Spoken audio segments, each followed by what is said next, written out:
Nyedeche, Edward,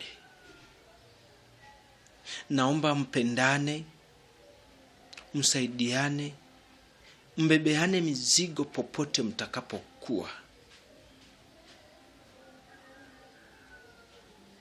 Lakini msiwasahau ndugu zenu Esther na Speciosa. Esther ndiye kawabeba, Esther ndiye kawalea, Speciosa naye ndiye kawalea.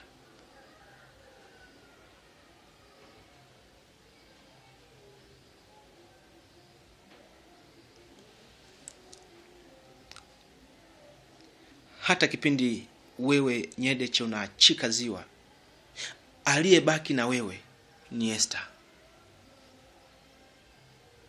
ni Speciosa. Sisi tukiwa tumesafiri na kukuacha nyumbani. Lakini pia hata Edward, tulipokuwa tumetoka tumeenda hospitali kwa ajili ya kumtibia mama yako, Esther na Speciosa ndio walioshinda na wewe. Nyinyi wawili ndio walioshinda na nyinyi. Mlishindwa kuta nzima mnacheza, mama yenu akiwa kwenye shughuli zake za ushonaji.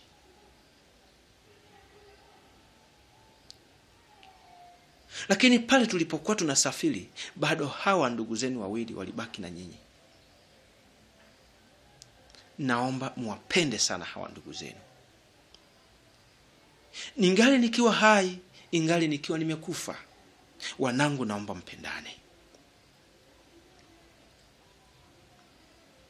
Na hata ikitokea ningali hai wakapatikanako watoto wengine zaidi yenu, muendelee kupendana. Ninawaagiza haya, ninachotamani muwe na umoja. Lakini Nyedeche, ninakuagiza,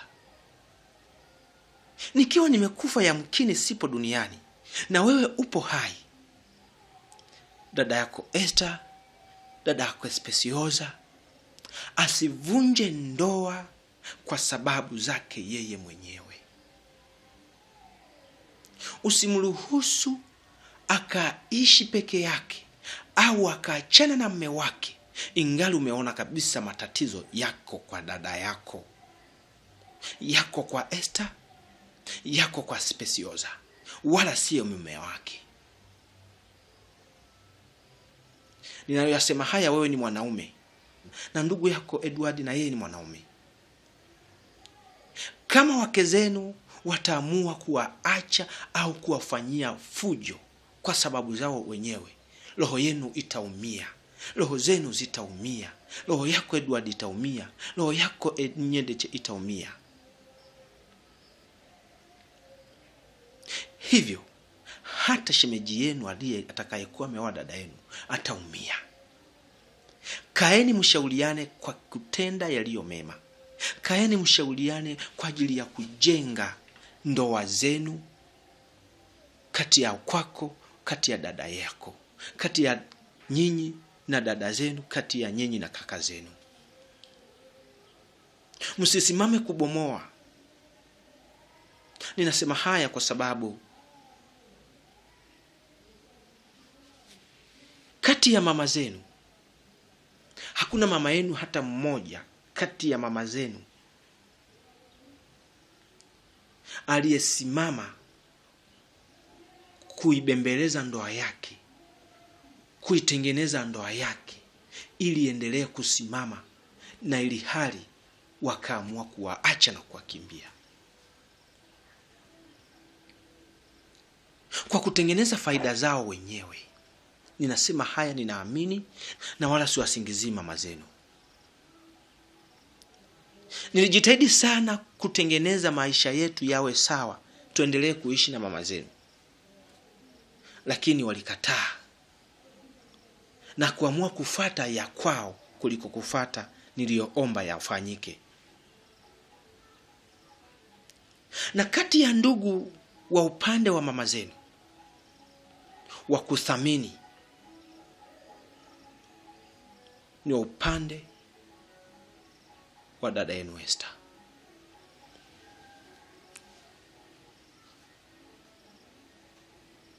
Ni wa upande wa dada yenu Speciosa.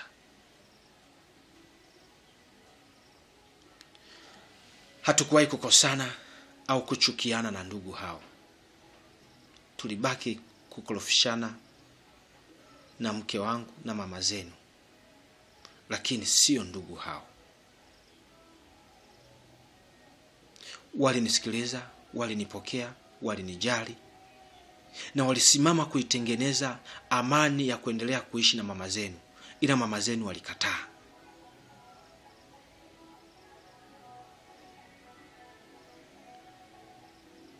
Ila tu mama yenu mmoja ambaye ni mzazi wa Edward na Nyedeche, yeye na wazazi wake waliungana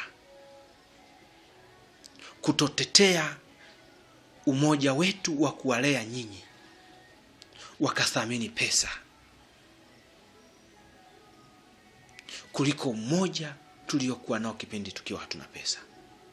Na kwa lugha nyingine ya bibi yenu kunitukana, kuniambia mimi ninadharau, nimewadharau wazazi wangu ambao ni bibi zenu upande wangu, yani mama yangu na baba yangu. Lakini pia kuniambia ni afadhali mama yenu anidharau kwa sababu mimi sina mali ya kutosha na yeye anayo ya kutosha, lazima anidharau. Hicho kitu kilinifanya mama yenu nikamuona naungana na bibi yenu kiza mama yenu nyumbani. Pesa inayotoka ukweni inatugombanisha nyumbani. Pesa ya ulisi ndio inatugombanisha nyumbani, wala tumekosa amani.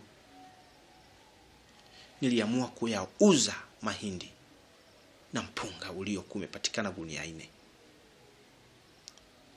na kumzuia mama yenu asilete pesa yoyote kwetu isipokuwa tupate pesa tuliyokuwa tunaipata kutoka dhamani.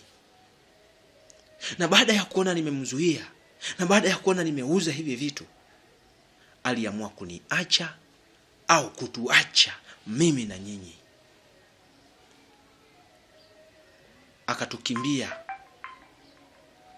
Akatukimbia na kwenda kuishi kwenye mali zake nyingi alizokuwa amewekeza huko. Na hata mjomba wenu alisema, katamka, anilipe pesa nilizomgharamikia mama yenu, undugu ufe, ushemeji uishe. Na nilipomuuliza kuhusu watoto ambao ni nyinyi Edward na Nyedeche, akaniambia dada yake hakuja na watoto, kwa hiyo mimi nitabaki na nyinyi, na mama yenu akaishi kwenye pesa zao. Na hata walipokuja siku wameamua kuja kumchukua, wakaishi kwenye mali zao, kumuondoa kwa mwanaume maskini mpumbavu ambaye mimi baba yenu, kaka yenu, mjomba wenu, alichokiamua ni nyinyi kubaki na mimi, na mama yenu alichokiamua ni nyinyi kubaki na mimi.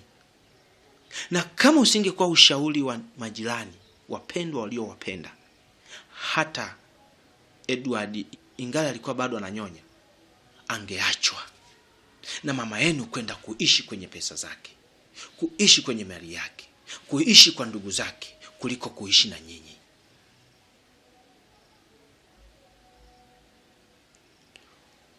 Ujombani kwenu, ubibini kwenu, ubabuni kwenu, hakuna mtu anayewapenda na aliyependa muishi kwa amani, muishi vizuri na mama yenu, muishi vizuri na baba yenu, muishi kwa pamoja mkiwa na wazazi wenu wote, zaidi ya bibi yenu ambaye ni shangazi yetu sisi, shangazi anayeitwa Choha.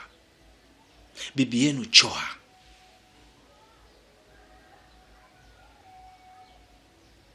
kama kuna wengine hawakuwahi kusikika kwenye masikio yangu, na kama ninawasingizia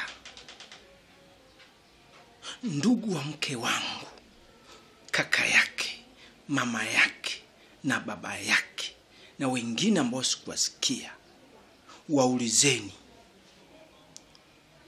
walisimama upande upi kuwafanya nyinyi muendelee kuipata furaha mliokuwa nayo kipindi mkiwa na wazazi? Walitamka neno gani kwa mama yenu mbele ya baba yenu, wakati ule baba yenu akihitaji kuitengeneza nyumba ikae na amani na muendelee kufurahi? Na kuna viongozi wa serikali walioungana kwa ndani kwa kujificha ficha, wakaungana na mama yenu, wakaungana na ndugu zake.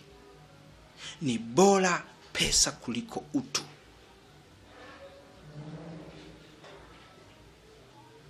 Lakini wanakataa. Niwaulize au waulizeni, walisema nini baada ya maamuzi ya mama yenu? Walishauri nini waliozungumza kwamba walitukalisha mimi na wazazi wangu? Jitihada gani walioifanya ili mimi niweze kuendelea kuishi na mama yenu na hata amani endelee iliyokuwepo? Waulizeni.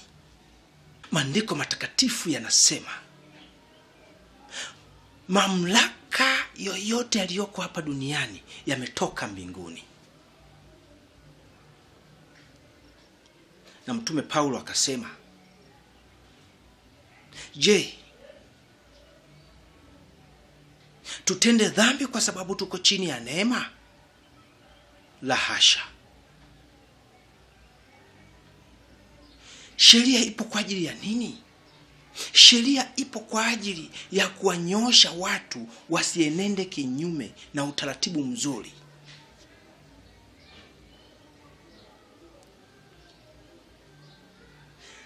Lakini neema ipo kwa ajili ya watu wanaoenenda vizuri, kutoivunja sheria. Na ndio maana kuna watu wanasema tupo chini ya neema, hatupo chini ya sheria, kwa sababu hatutende dhambi, kwa sababu hatuivunji sheria. Ila tukiivunja sheria, tukiihalifu sheria, tayari tumekuwa kinyume cha neema, tayari tumekuwa kinyume cha sheria inavyozungumza. Nilihitaji sheria iliyowekwa na Mwenyezi Mungu ifanye kazi, kwamba baba ndo kichwa cha familia.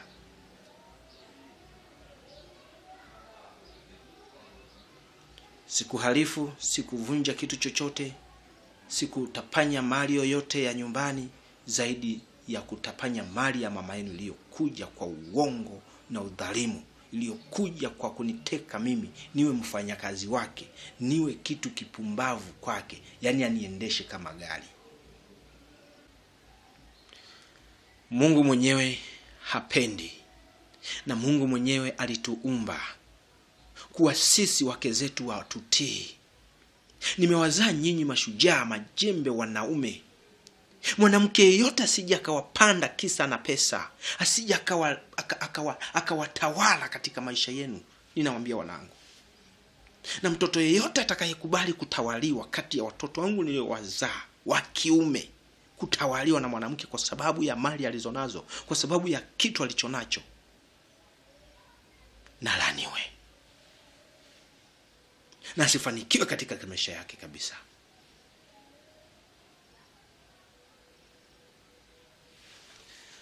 Biblia inasema mwanaume ni kichwa cha familia, sio kuwa chini ya mwanamke. Petro linasema, enyi wake watiini waume zenu. Kuwatii, kuwaheshimu. Na sisi tulipewa maagizo ya kuwapenda. Mama yenu nilimpenda sana, lakini yeye alinidhalau, akaacha kunitii, akaungana na ndugu zake kuacha kunitii, isipokuwa akaamua kuitii mali, pesa aliyoipata kwa urithi wa baba yake, sio kwa nguvu zake.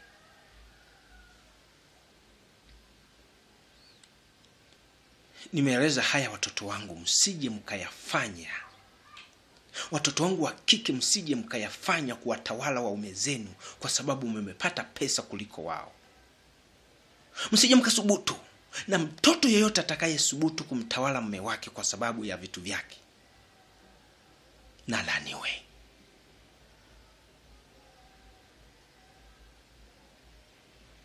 Kati ya watoto wa kike wote nitakao wazaa, asije akajitokeza mtoto yoyote kumdharau mume wake kwa sababu amepata vitu. Bora hivyo vitu viishi, ila mume wake aendelee kuishi naye kama ambavyo waliendelea kuishi na kama jinsi walivyokubaliana. Na asije akatokea mtoto wangu mmoja wa kike ameenda kuolewa kwa sababu pale kuna mali. Aolewe kwa sababu amempenda mwanaume, ili siku hata zitakapoisha hizo mali asimuache wala kumdharau. Na mtoto wangu wa kiume, msimsapoti dada zake kudharauliwa au kuwa chini ya mwanamke ambaye atakuwa na vitu. Mumshauri na mumuonye. Nimewaonya wanangu, msije mkabeba vitu kuwa thamani kubwa kuliko watu wengine. Msije mkawadharau watu wa aina yoyote, ndugu, jamaa na marafiki, kwa sababu nyinyi mmepata kitu, kwa sababu nyinyi mmepata pesa, kwa sababu nyinyi mna vitu vizuri, mna vitu vingi kuliko wao. Kuweni chini siku zote. Kuweni kama vile hamna kitu. Wapendeni, wasaidieni maskini, wasaidieni wahitaji kulingana na uhitaji wao na kulingana na uwezo wa maisha yenu, yani kadiri ya kipato chenu. Niwe hai nisipokuwa hai, hivi vitu naomba mvitende. Ninazungumza live kwa sababu nimebarikiwa kuwa sehemu ya kuwa na utaalamu wa kutengeneza hivi vitu, na ninavizungumza hivi vitu kwa mtoto yeyote asije akapita mle ambamo amepita mama yake.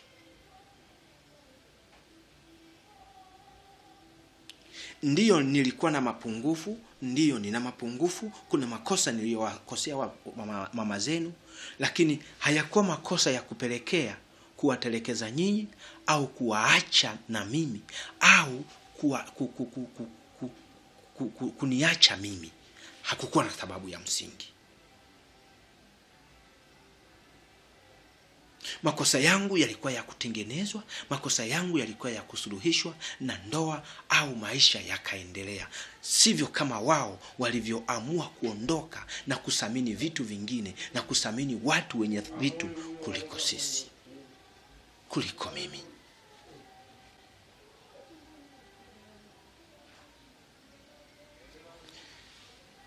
Mama Sipe, nisamehe. Maneno haya nimeyazungumza, wewe haujahusika sana kivile, isipokuwa wewe kilichohusisha ni kitu cha msingi na cha siri ambacho siwezi nikakitamka. Najua unajua, unaelewa na unakumbuka.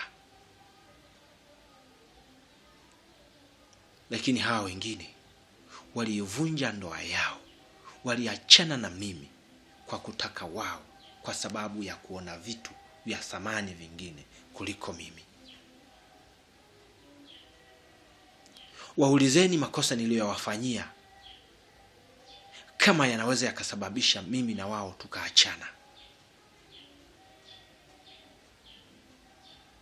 na hata tukawatenga, mkaikosa furaha ya baba na mama na kuanza kulelewa na wazazi wengine. Niishie hapo watoto wangu, ndugu zangu. Nimeyazungumza haya kwa ajili ya watoto wangu, sio kwa ajili ya watazamaji peke yao. Nimezungumza haya ni kwa ajili ya watoto wangu, wajue na wasifanye vitendo vilivyojitokeza katika maisha yangu, na isije kajitokeza ndugu yeyote anasimama kumshauri mtoto wangu atawaliwa na mwanamke au mwanamke binti yangu amtawale mume wake. Natakaye mshauri yoyote kwa maneno haya, basi na laana imshike. Na mtoto atakayekubali ushauri wa namna hiyo, laana impate. Wanasema jifanye mjinga siku ziishe. Wanasema mmoja wapo inatakiwa awe mjinga kwenye familia ili siku ziende. Lakini Biblia haisemi hayo mambo. Sheria hazisemi hayo mambo.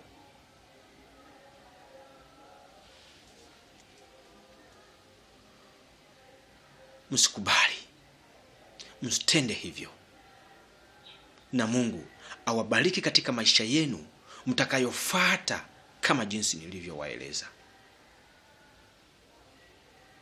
Wapendeni ndugu zenu. Pendaneni nyinyi kwa nyinyi. Mtembeleane, msaidiane kadri ya uwezo wenu. Mtende vilivyo sahihi katika maisha ya watu. Mtende kama jinsi ambavyo mnataka nyinyi mtendewe. Mungu awabariki sana wanangu. Ninawapenda, na nimalize kwa kusema hivi. Siku nikifa, watoto mtakao kuwepo hai, mali yangu yoyote itakayo kuwepo katika wakati huo, nyinyi kwa pamoja mtaisimamia. Lakini kama mtaona hamwezi kuisimamia, basi muiuze au muigawane. Asitokee mtoto yeyote kubisha kuwa mali ni ya kwake au ibaki kuwa hivyo. Kama mkishindwa kuelewana, ninasema kama mkishindwa kuelewana. Ila kama mkielewana, na muisimamie hiyo mali vizuri. Narudia, naeleza.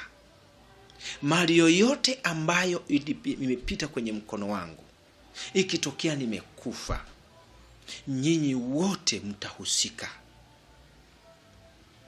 Awe ni mtoto ambaye si kwa hawa watoto niliowataja sasa hivi, Esther, Sipe, Nyedeche na Edward. Kuna watoto wengine, wote watahusika, maana ni nguvu zangu zilizohusika kufanya hii mali iwepo. Hata kama nyinyi mmechangia, bado nyinyi mlikuwa watoto wangu. Ilikuwa ni sehemu ya nyinyi kusimamia au kushiriki kupambana kwa ajili ya kukuza uchumi wa familia. Unapowazaa watoto, ni kwa ajili ya kukusaidia, ni kwa ajili ya kukubeba, ni kwa ajili ya kutatulia changamoto ndogo ndogo. Kwa hiyo katika majukumu ambayo mmeyafanya kwa ajili ya kufanikisha vitu hivi ambavyo tu vitakavyo kuwepo wakati nimekata roho, vitahusika kwa watoto wote, na kila mmoja atagawana kulingana na mwenzake. Hata kama ulichangia kiasi kikubwa, na wengine watahusika hivyo hivyo, maana damu yangu ndiyo damu iliyoko kwako, na damu iliyoko kwa huyu mtoto ndiyo damu iliyoko kwako. Wote ni damu yangu. Nyinyi wote ni damu yangu. Kwa hiyo wote mtagawana kulingana na mwingine atakavyopokea. Hakuna atakayepokea kilicho kingi. Wote mtapokea sawa sawa. Na katika kusema haya, kwa muda wa uhai wangu, kama nitapata muda mwingine wa kuzungumza kulingana na watoto watakaojitenga au kuwa tofauti na maelekezo nitakao kuwa na hapa, nitazungumza mengine huko mbeleni.